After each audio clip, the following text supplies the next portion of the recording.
দ্বিতীয় পর্বের সেশন এখানে শেষ হয়ে গেল। এ পর্যায়ে তৃতীয় বক্তব্যের আগে শেষ করতে পড়ে এ পর্যায়ে আমাদের ফাইনাল পর্ব। এ পর্যায়ে যুক্তি খণ্ডন পক্ষ দলে দুজন এবং বিপক্ষ দলে একজন করবেন, সবাই পরামর্শ করবেন। এ পর্যায়ে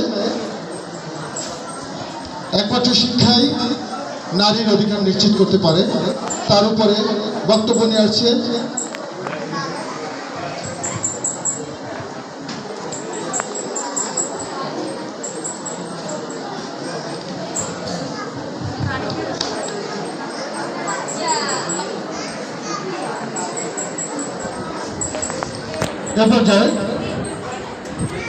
বক্তব্য নিয়ে আসছে মারিয়াম সুলতানা অথল, পক্ষ দলের বক্তা।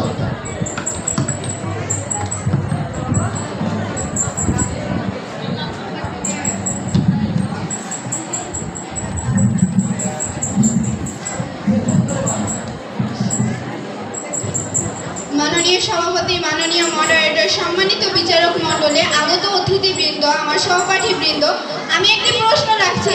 নারীর অধিকার রক্ষার জন্য আসল ভিত্তি কি? উত্তর একটাই হবে শিক্ষা। কারণ শিক্ষায় নারীকে আত্মনির্ভরশীল করে তোলে। ইতিহাস সাক্ষী, যেখানে শিক্ষার আলো জ্বলে সেখানেই নারীর অধিকার প্রতিষ্ঠিত হয়। শিক্ষিত নারী জানে কিভাবে তার অধিকার আদায় করা হয়, কিভাবে তার আইন সচেতন রাখতে হয়। খণ্ডন বিপক্ষ হয়তো বলবে আইন ও কর্মসংস্থান জরুরি, কিন্তু আমি জিজ্ঞাসা করি, একজন অশিক্ষিত নারী কি আইন জানে?